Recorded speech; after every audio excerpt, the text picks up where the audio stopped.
Time check. It's already 5 a.m. in the morning, and today is April 11, 2019, and we are here at the PICC. Administrators, alumni, parents, esteemed guests, fellow graduates, ladies and gentlemen, good afternoon.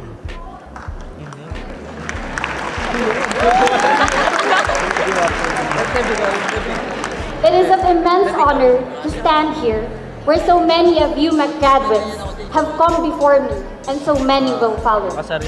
With so much in my shoulders, I have decided to speak from the heart and I hope I will inspire you today. Life is like a rodeo of cases where when a case that was decided on is to close, another will be opened and be heard. This graduation rites is a case that has closed one part of our lives as students, but will open another. One that promises greater opportunities, more adventures. But if I will be realistic about it, I am sure it will also be fraught by challenges we know nothing about.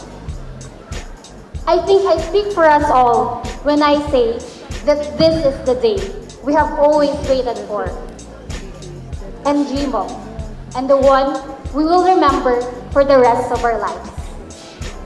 When I was young, my life plan was to be a teacher, just like my mother, who is now standing in front and doing the video. My parents were surprised today because I didn't said to them that I will be deliver the valedictory speech. So surprised to my papa, who's there.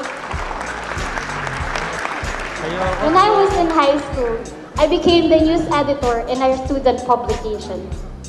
And this fostered something new in me, the desire to be a journalist. In senior high school, I somehow found myself choosing local government management as my elective. And in college, I chose political science, major in paralegal studies, as my field of study because I am passionate about political science is all about. Because politics is not just who gets what, where, when, and how. It is more a noble activity in which men decide the rules they will live by and the goals they will collectively pursue. I realized that our dreams change because we understand ourselves more as we grow. We mold our dreams based on what we have experienced and ultimately on the things that we feel passionate about. This year's commencement exercises theme is making innovative and transformative higher education accessible and relevant. I believe I speak for everyone when I say this. Ganito kami sa Yuma. This is an institution that has changed the educational landscape by providing free education to the less privileged citizens of Makati, producing graduates equipped with the knowledge and desirable attitude to be productive citizens of our country. Let me cite some recent examples that I witnessed during my stay here in Yuma. First, Yuma College of Allied Health Studies has piloted a Japan internship program for nursing students. And this innovative program will advance their opportunity and skills abroad. Second, UMAC's public-private partnership programs brought in millions of pesos in revenue for the city, and that means more services for our students. I was very privileged enough that during my stay in UMAC, dahil ako po ay isang consistent dean's lister, ang binabayaran ko lang po kada semestre ay 350 piso. May aircon pa po. Saan ka makakakita ng paaralan na may mahusay na propesor, magaling, maayos na propesor at maayos na pasilidad, at ang tanging binabayaran mo lamang ay 1,000 at hanggang 1,500 piso. Dito lang yan sa UMA.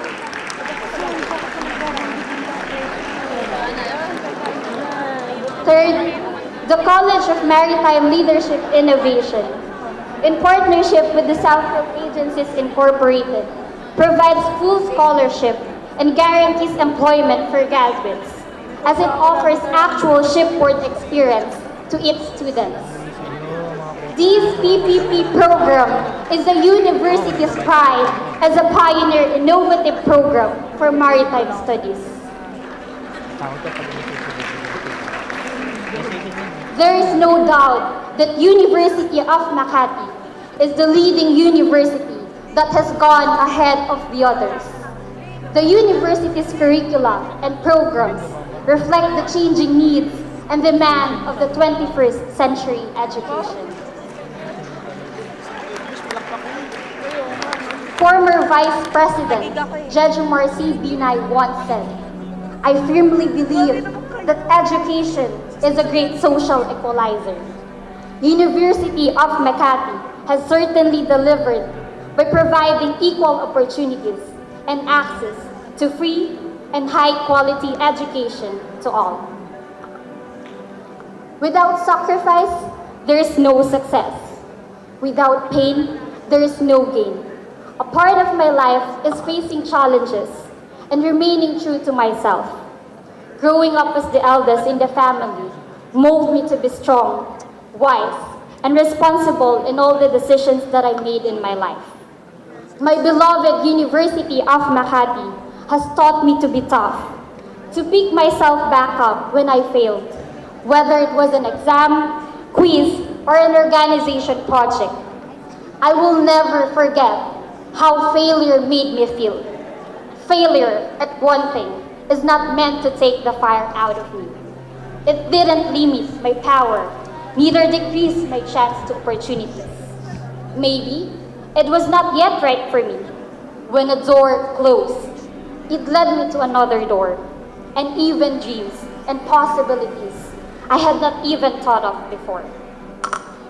The point is, I learned from it. How I deal with my failures will define my story. And as they say, the greatest success comes from the having freedom to fail. And I always remind myself, non desistes, non exieres.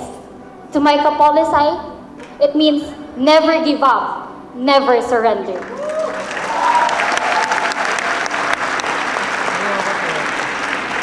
The second thing that UMAC has profoundly taught me is to serve my fellow students. As a student leader since freshman, balancing my extracurricular activities and academics is really hard. Being elected as the chairman of the CGPP Student Council and your vice president of the University of Makati Student Council was really challenging, yet very much fulfilling. I never doubted God's plan for me, because I believe when God brings you to it, He will lead you through it. Lastly, UMAC taught me to strive, to never settle for what is good, but to aim for the best. I learned that my determination and my passion is what gives me the strength to work towards achieving my goals.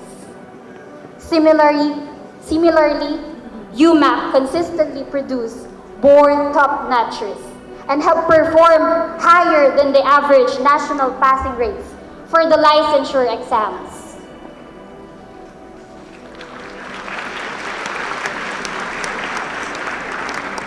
More than just our diplomas, today marks the end of those sleepless nights, just to finish all our requirements.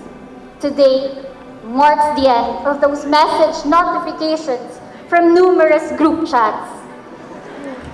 And today marks the end of coffee, K-drama, and Netflix overloads, just to stay awake to study.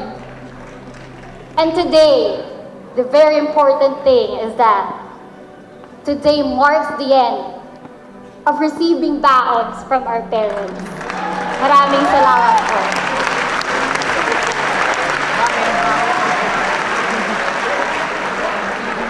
At this point, I would like to express my deepest gratitude to all the people who helped me along the way.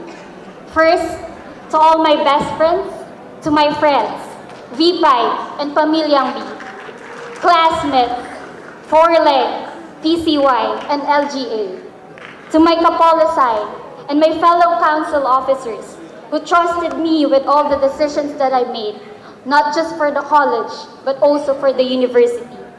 Thank you for your utmost support, love, and encouragement. Nais kong magpasalamat sa lahat ng mga subscribers sa aking mga taga-subaybay. Maraming salamat sa inyo.